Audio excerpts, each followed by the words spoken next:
Hey, what up, everybody? It's Moss coming to you with another standard video. And today, unsurprisingly, we're playing a red deck, but we're playing kind of an iteration on a good red deck. So we've taken Quintanoli's top 8 qualifying mono red deck, and we've made it Gruul. Now, for everyone kind of wondering at home, well, if Quinn made top 8 of Worlds with mono red, why then are you adapting this to Gruul? And the reason being is one, protection. Innkeeper's talent and just any type of protection spell is something that's really proving to be paramount when it comes to dealing with this current standard format. If you are a mono red player, you either need to have a plan to go faster than your opponent, even when they top deck out of situations where they should be losing, or you need it to proactively protect your stuff and make it so that you can go into the long game, maybe draw out of things. We're leaning on the protection side. Now, since we're not really doing the whole turn 2 kills situation, Innkeeper's talent is in over cards like Snakeskin Veil and things like that. Does it play as well with Slickshot Show-Off? No, but that's made up for in other areas, like with Screaming Nemesis and a whole lot of other cards. The core of the deck is pretty easy. Alright, you've got Heartfire Hero, Monastery Swiftspear, Monstrous Rage, and a couple other cards. We're not running the Hired Claw in this version because, as I've come to see it, like, Hired Claw is really good in the early game, and especially if you can get it to stick around. But since so much of the format is based on you not sticking around, or at least keeping your creatures sticking, decided to cut that in lieu of just running some shocks for some counterplay in the red matchup and torch the tower to deal with, again, the red matchup. The rest of the deck, for Manifold Mouse, for Emberheart Challengers, triggers Valiant on both of those. Good for the late game. Screaming Nemesis, it's a 3-mana haster, and if it deals damage to our opponent with its second ability, where if it gets dealt damage, you deal that much to any target, stops your opponent from gaining life. Kind of good in the meta. It might be really good once Foundations officially releases and we see the whole bunch of burn spells that make their way into the format. Sideboard, about what you would expect. Another copy of Torch the Tower, again, for the red decks. Obliterating Bolt to deal with bigger things. Scorching Shot to deal with bigger stuff. Urbrass Forge for the grindy matchups. Paw Patch Formation and Questing Druid, all there for the Black X matchups where you're wanting to kind of grind and go long. Witchstalker's Frenzy to deal with big things on the ground. Maybe pair it with your Screaming Nemesis to hit your opponent for 8 with just that creature alone. And Luca because, again, you gotta grind. But overall, this deck is pretty straightforward, plays to the board, does everything that it needs to. So let's see if it can do well with a couple of iterations to a really good and established version of the deck. Don't forget, do that cringy YouTuber thing, like, subscribe, comment, everything that you need to do in order to help me boost my engagement so that we can hopefully become a bigger community in the wider Magic community. But that's everything. I'll see you guys in match number 1. Alright, so game number 1, and we are gonna have to mulligan that hand. This hand is way better. We'll probably put back the Karplusan and run with this. I mean, it's got removal, it's got Manifold Mouse, it's got all of our colors. Like, admittedly, the Rockface Village is a little questionable, but everything past that is good. Opponent plays Fabled Passage on 1 and says go.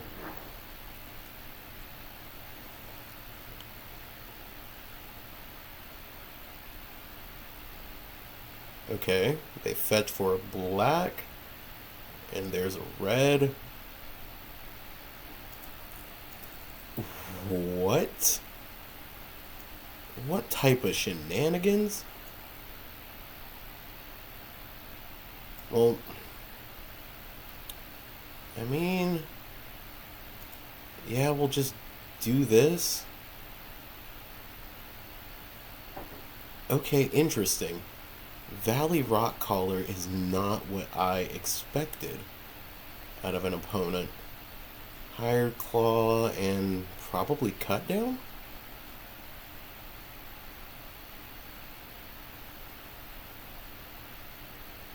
Really? No Cut Down out of the opponent. Interesting. Alright, well, let's go for a Thornspire. Let's go for this. We will give this Trample. And let's just see what our opponent does here. They don't do anything. That's fine. We will send that at their creature. Admittedly, if we had done that to something like Valley Rock Caller, it would have been cooler.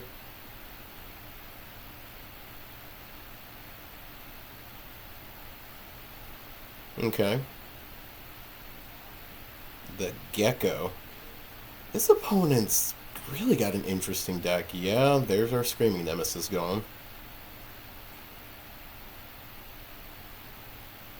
And we find it again. Love that for us.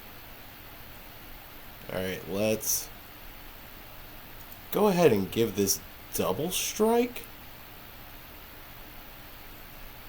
Yeah.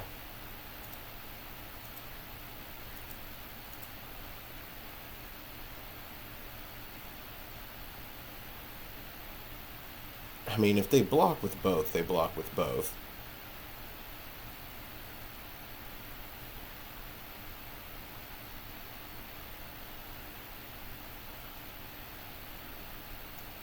Alright, we play Heartfire Hero and we'll probably just say go. I mean, opponent can tap.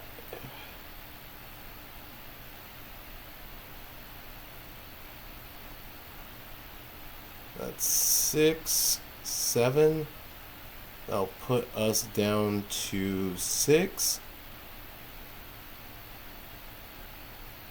I mean, it's kind of crazy, but I do think that we just block one of these. Which one? Who knows?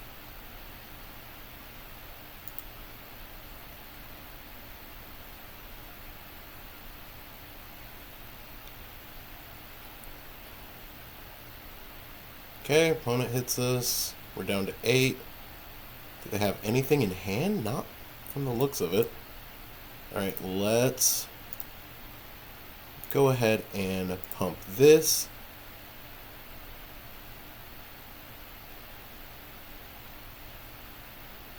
Alright. I mean, let's do it again.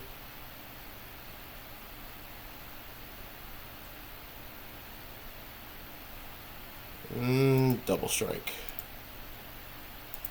No blocks.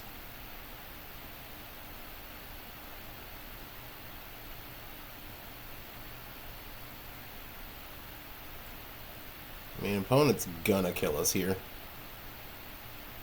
Unforge.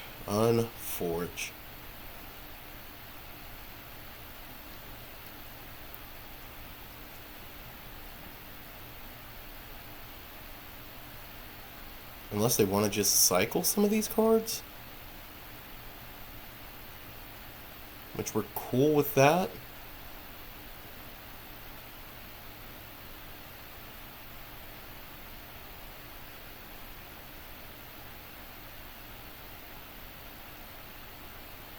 Are you wondering why you can't... Okay, yeah. That's the exact thing that this opponent was doing. They were wondering why they couldn't. They passed into their next step and they couldn't even activate the Ravine Raider. So that's 3, 4...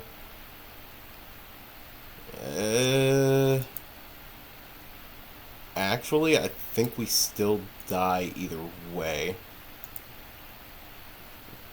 Because they just, yeah, they pump and we die either way.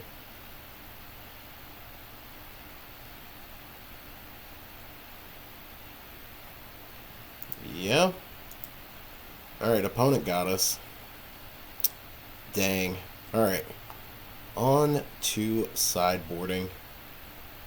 So, Innkeeper's Talent's going to be the first thing to come out.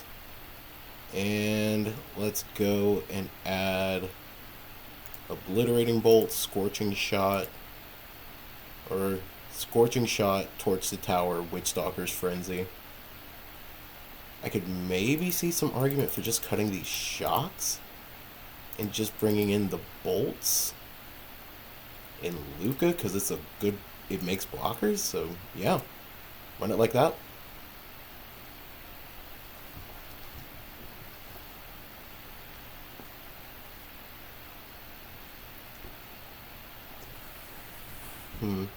Chances are this opponent's probably bringing in more removal, if I had to take a guess with anything.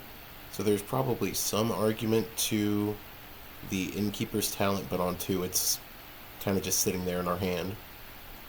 Or just sitting on the board, not really doing anything besides putting the counter on.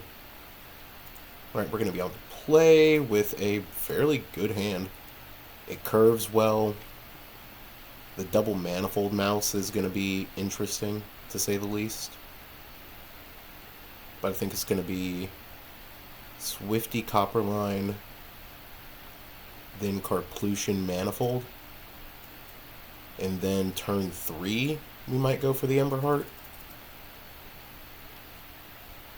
Just give them some targets for their early removal. Okay. That's pretty solid. So then we will go for the Manifold Mouse.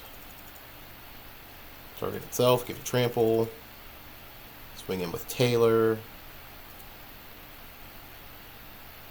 We're not blocking this Ravine Raider, but that's fine. Playing Gev. Okay.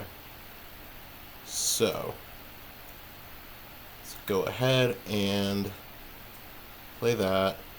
Play this. And then we will target this. Give it double strike. And then let's just swing in with this Emberheart Challenger, see if they'll block. I kind of doubt they will.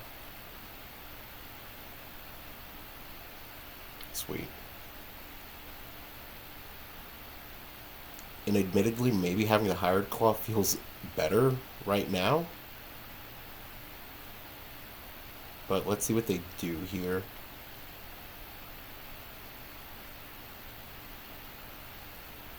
Alright. Opponent is thinking over the things that they can do. They're just passing and casting a Fireglass Mentor. Deal of damage. Cool. So now we are going to give the Emberheart Challenger double strike.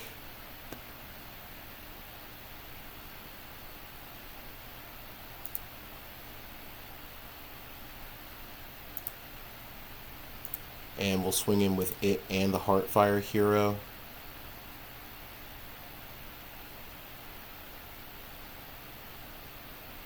Are you gonna give it the... Yeah. Cool. And we will just... Honestly, I feel like I should just play this one more than anything. Cool. You hit us. You take our Manifold Mouse. And if you send anything at us, we are double blocking it guaranteed.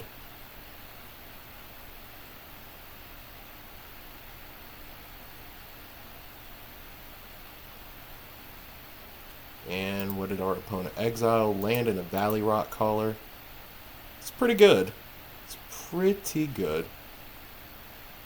Alright, let's go ahead and blank that. Yeah, we'll take the 2.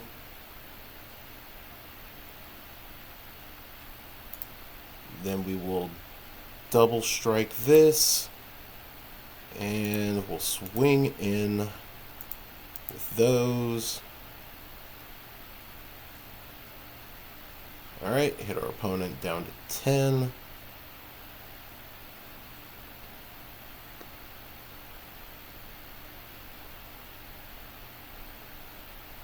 Okay, Valley Flamecaller is pretty good too.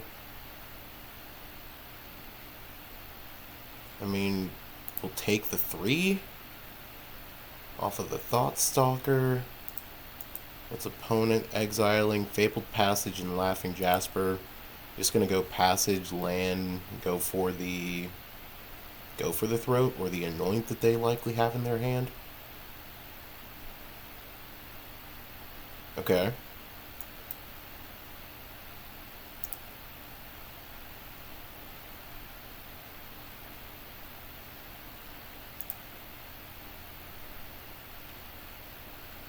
Okay, and personally, I want to double strike this. Let's swing in.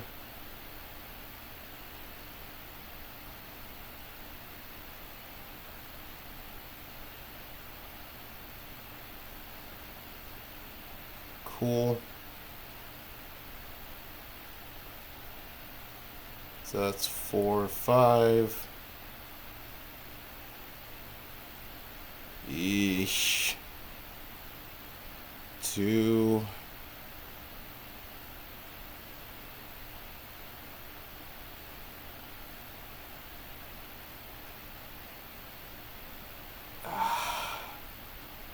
So they know that they have us cooked if we... Alright, so that's 4.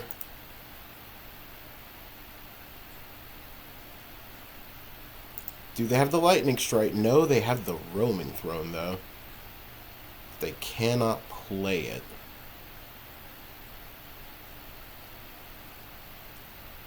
If we can hit a spell... Thoughtstalker is pretty hot. This is not going to be the move, though. Let's give this trample. And we die. GG's opponent. Alright, see you guys in the next one. Alright, so we're going to be on the play. Hand isn't the worst.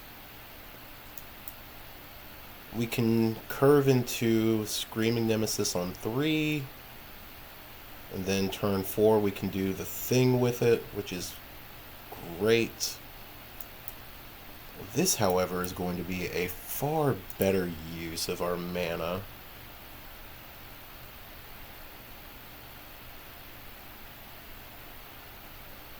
Because now we can go and level this up, make it so that our stuff at least gets the chance to survive. Alright, opponent's going to go ahead and kill this before we can do anything with it.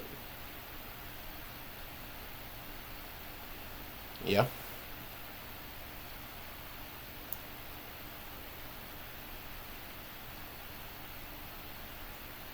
Opponent casts up the Beanstalk. Alright, rad.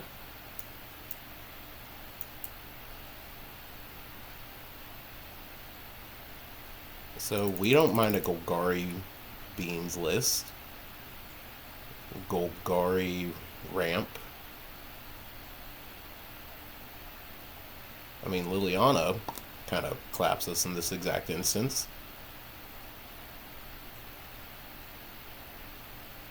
Ward 1. Pay for the Anoint. And... I mean, truth be told, I think we just run both of these out. Put a counter on 1, and just swing in for a little extra damage. If our opponent just plays out a Yeah. Cut down, paying the extra. Yeah, that's pretty good. Can't say that I hate that. I hate that it happened to us like that, but, I mean, can't say I hate it. They are, however, stuck on 4 mana right now. There's another Beanstalk. There's the land that they needed. There's that. Yikes. They just have it all. Alright. No point in pumping this up. They probably know that we have the Witchstalker's Frenzy in hand at this point. But we need something. Alright, Shelly, dead.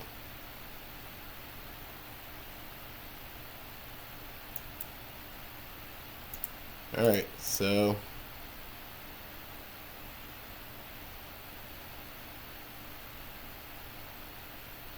Glissa. Jeez Louise. It's crazy when we have more lands in hand than the ramp deck. Alright. Glissa's dead.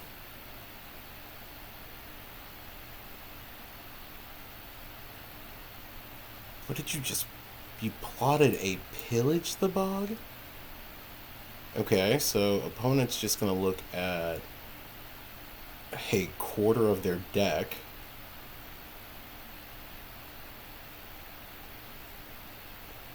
There's the Overlord. Now they're going to look at over a quarter of their deck, almost a third of it. I don't know how we... Okay. I mean, I guess that's a way.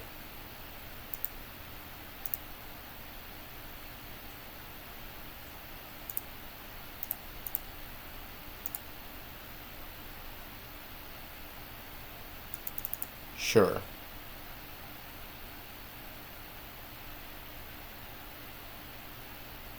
Opponent takes 7.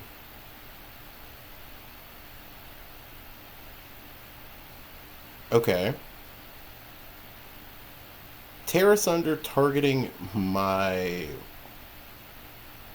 That was rude. I mean, necessary, but just filthy. Just absolutely disgusting.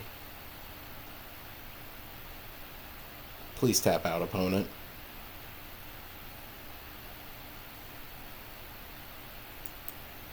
You didn't have to cast that. We could have just been having fun with like perfect information on both of our ends. Looking at almost half of your deck. I mean, Shieldred's a card. Okay. So, let's play these.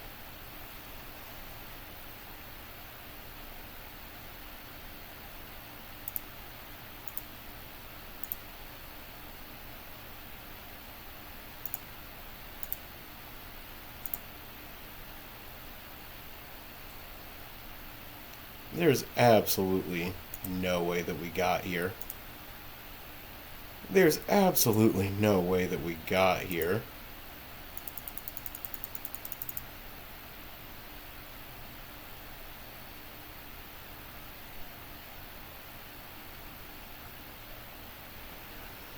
Oh, we were so close. We were so close. Okay. That's where the optimism got me. Okay, opponent's at 8, 10. We can scoop it up from there. Oh, we were so close. Just hitting that pocket of lands was unfortunate. Alright, bring in the Forges. Bring in the Druids. Bring in Luca. Innkeeper's talent goes away. And Torch the Tower goes. And there's maybe some argument to just cutting Slickshot 2. No, because Innkeeper... Yeah, Slickshot really just feels like the worst card in this deck. I mean, is there any reason to bring in this extra Witchstalker Frenzy? Maybe on the draw and not the play? Who knows? Alright, so we're going to be on the play with a far better hand than I think we had our first game. This one curves out pretty good. Alright, let's play this. Innkeeper's talent would trigger, but alas.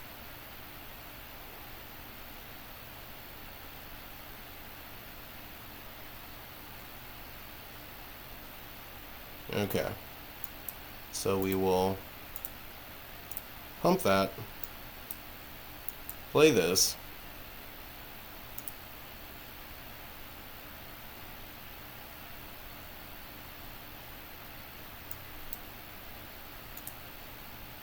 I mean, it's still gonna die. So it's like, it doesn't really matter.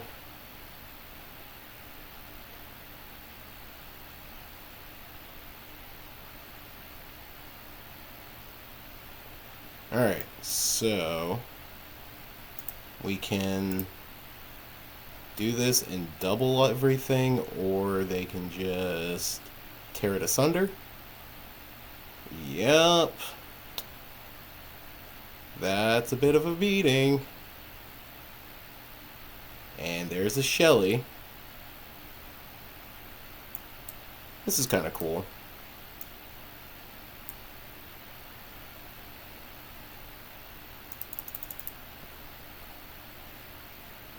So it's like we get to do that.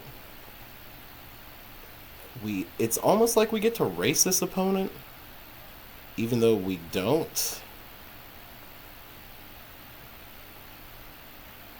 Okay. And opponent plays Glissa. Yep. Nope. I think that one's enough for us. GG's opponent. See you guys in the next one. Alright. So, hand looks fine. Except we're against another Golgari deck. That Innkeeper's talent is going away. Let's go ahead and play this Heartfire Hero, because sure, they might not have known about it, but we're not getting any better value off of it. They'll kill it, take a couple off of these monasteries. Again, they're just getting a lot of information off of us. There's maybe some world where we should have just plotted that Slickshot Show-Off.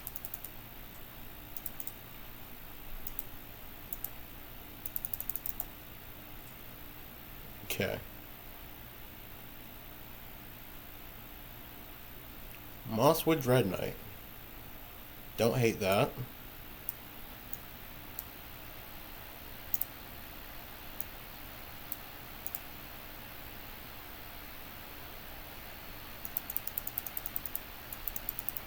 Alright, we get in for 7 here.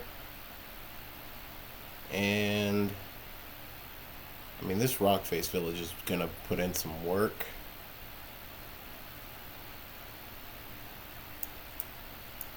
It is now officially putting in work.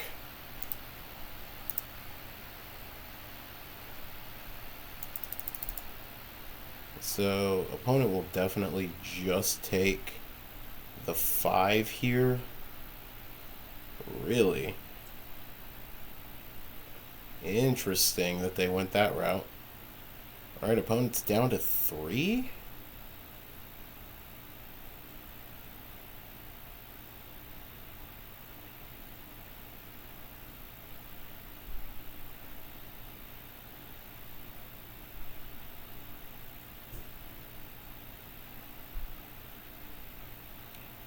Okay, are they just gonna go for double? No, they can't go for the double there.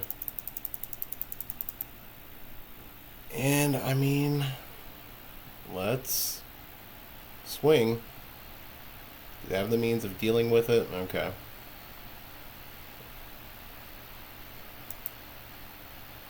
They... Okay.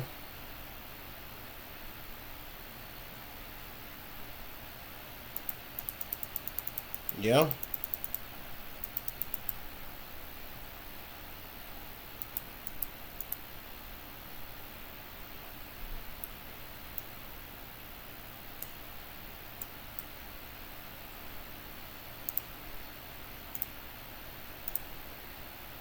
Come on. Nope. Not the card that I wanted. Okay. So now we're putting our opponent down to 1, but it's like, at what cost? Because they're just going to gain that life. Go up to 4. Draw. Play Mosswood. Okay.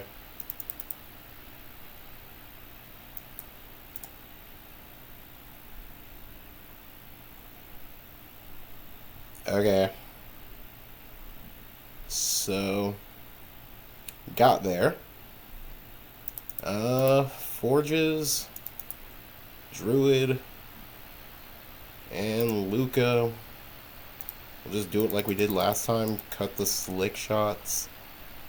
And cut torches. Torches feel like the best cut there, if anything. And then run it. Alright.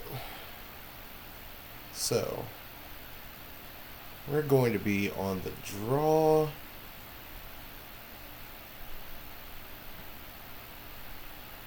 I mean, if we hit a third land at any point, this hand becomes insane. There goes our Urbrask Forge. Like, I can't imagine this opponent not just picking the Forge here.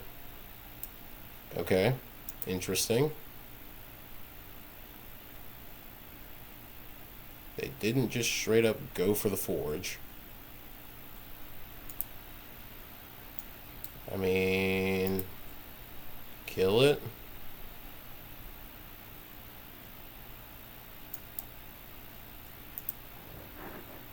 Okay. Cool. Yeah, draw your card. Alright, we're going to Questing Druid, Seek the Beast. Land thingy. So admittedly, going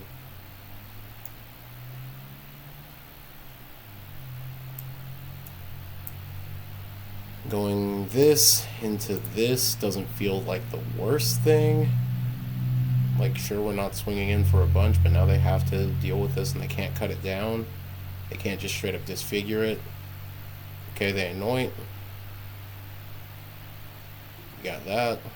We got that.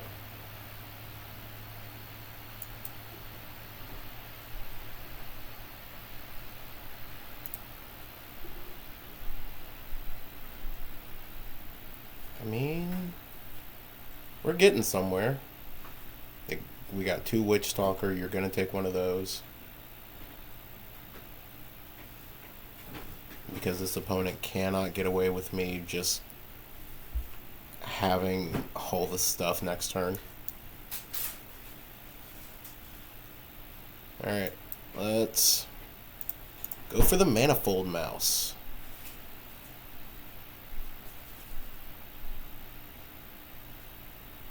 Killing the Manifold Mouse before we get to do anything cool with it. Alright, opponent's probably going to block here. No, they don't go for the block. Sick. Alright, they're going for the Restless Cottage. I mean, if we hit land this turn, we just go... If we hit untapped land, we just go for the swing with the Screaming Nemesis and gain 8 play.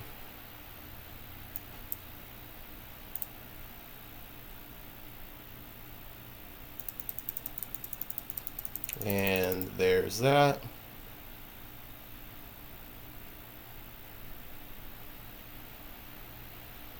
Okay, they decide to go for the draw. Instead, they play Liliana.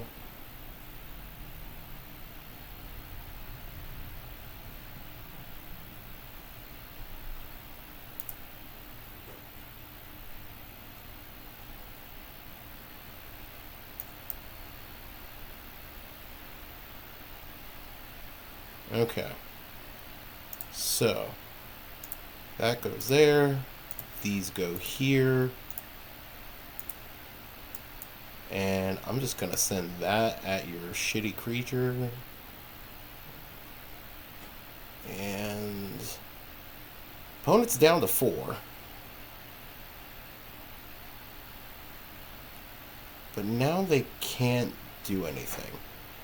They're down to 3. And let's go. Alright, cool. We'll take 1 game. I can be happy with that. I'll see you guys in match number 3. Okay, so this hand seems like a potential keep, especially if we just hit any number of non-creature spells. And we're playing against another Golgari deck. Chances are opponent's going to take Taylor. There's like no reason for them not to. Okay, there's a non-land. We're probably just about to plot so many slick shots over the next couple of turns. Yep, there's one. We might play the last one, but we'll plot these first couple. Glissa. Glissa is definitely a big thing. Okay. We will plot this slick shot.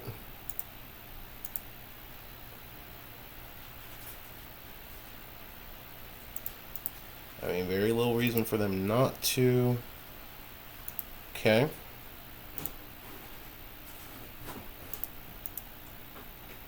Yeah. I'm at 11. I mean, could we die on this next turn? Maybe. So, just in case we do,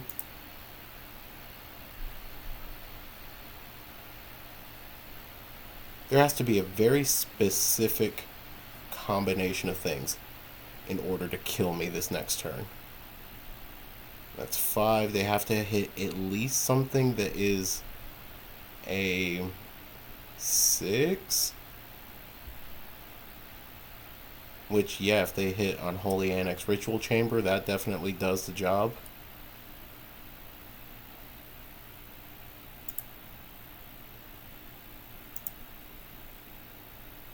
Okay, hit another Caustic.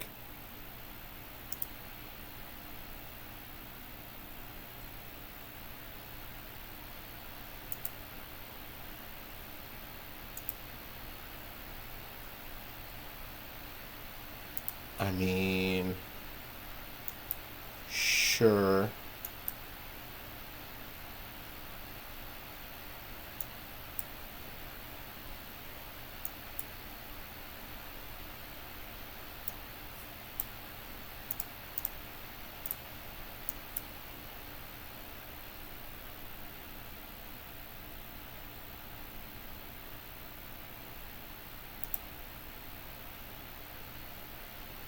Yeah, we're super dead. We're just super dead there. Alright. So, do the thing. Take out the thing. And take out... Well, now, honestly, seeing that there are so many, I wonder if there's maybe some logic to just cutting some part of the slower things in this deck. So maybe just cutting all the Innkeeper's talents and Scorching Shots on 2, which is pretty solid. I think we can run it like that.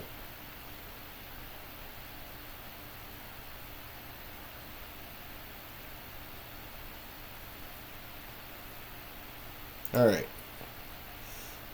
On the play with a hand that falls apart to a Stiff Breeze. Similarly, a hand that falls apart to a Stiff Breeze, but that Breeze at least is a little bit better. Okay. Heartfire Hero will hopefully carry us. Okay. Hold.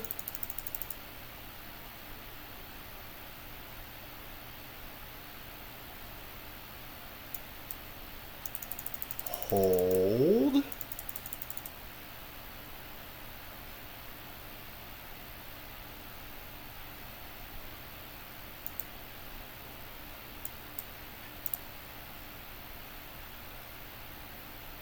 I mean, listen, if they want to kill it, that's fine.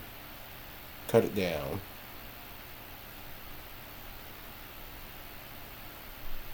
Ooh. Land.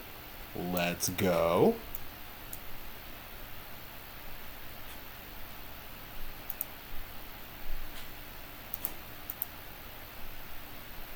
I mean, now we kind of have to do this. Screaming Nemesis would have been a really good hit. But I suppose that is what it is.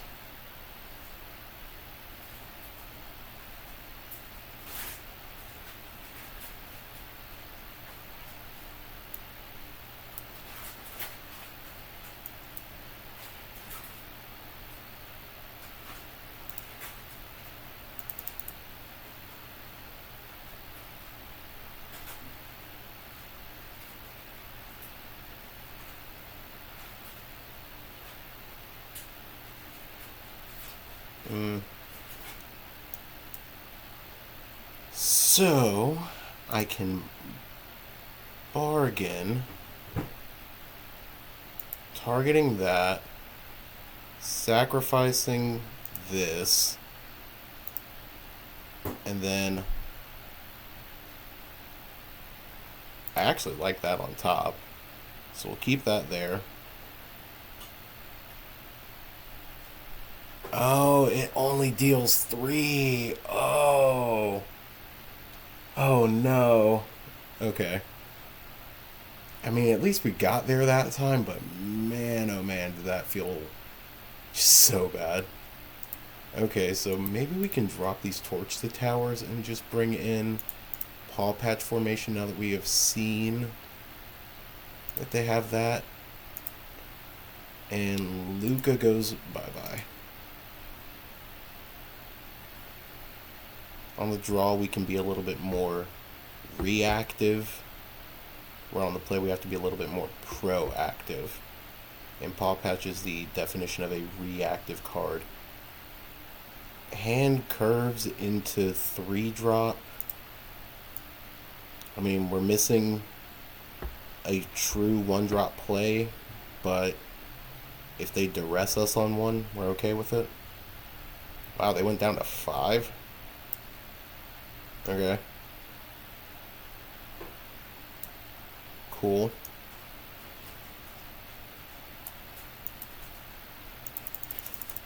I mean, yeah, hit him for 2.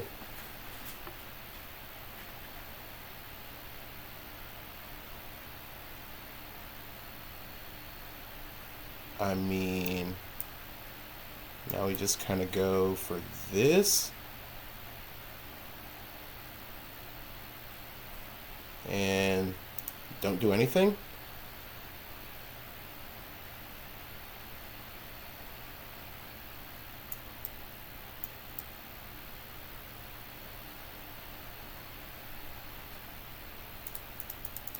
Alright.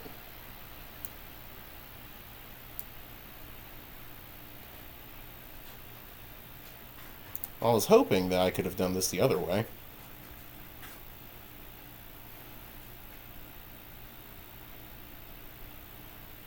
Alright, you anoint that, that's fine. I mean, you take 3 here, though. And then next turn, it's just I Rockface Village, play Heartfire. Well, I mean, it still seems like I play this here. Okay, and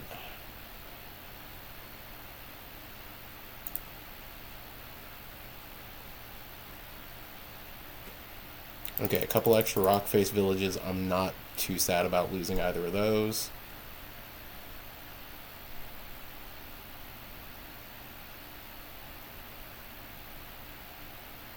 I didn't necessarily like the idea of playing.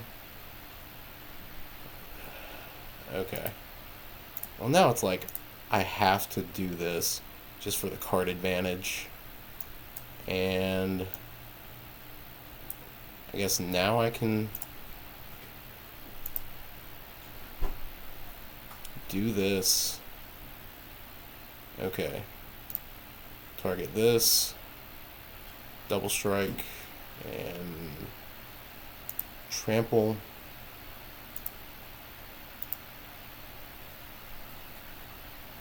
I mean, that's 6. They're going to take 4 here? Oh no, they're just taking the full 6. Okay. Can they board wipe us? Are they rocking a Shelly? Okay. They take 1? They're holding that back? I mean, we might have gotten there? Like, as crazy as that seems, we might have gotten there.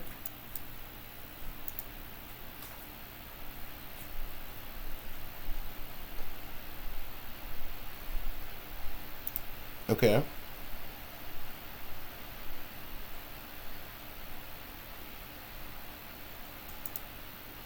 I mean, let's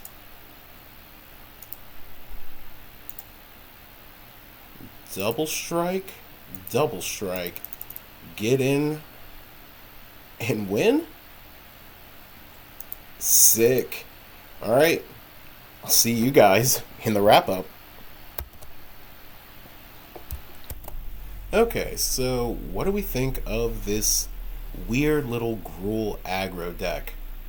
So, in our games, we went 2-2, basically playing against nothing but mid-range decks the entire time.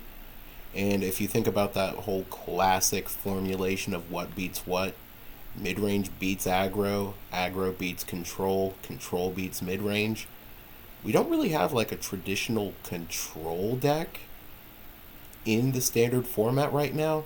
Like, blue-white doesn't really see any play.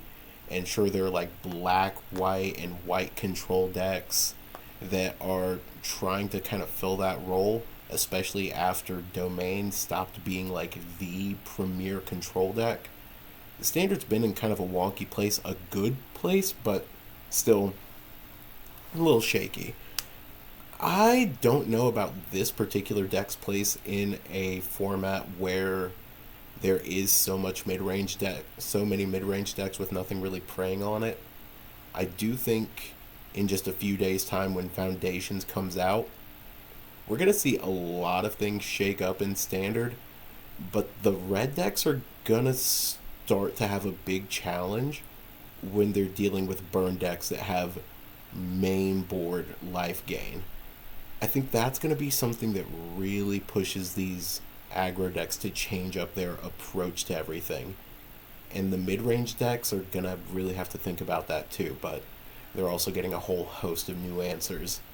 But that's been everything. Again, don't forget to like, share, subscribe, hit the bell icon, scream loudly into the void, whatever it is that you do to boost engagement. Please do it. I want to be recognized by Wizards, get a preview card. Who knows? All those things would be sick. But that's been everything. I'll see you guys next time. Peace.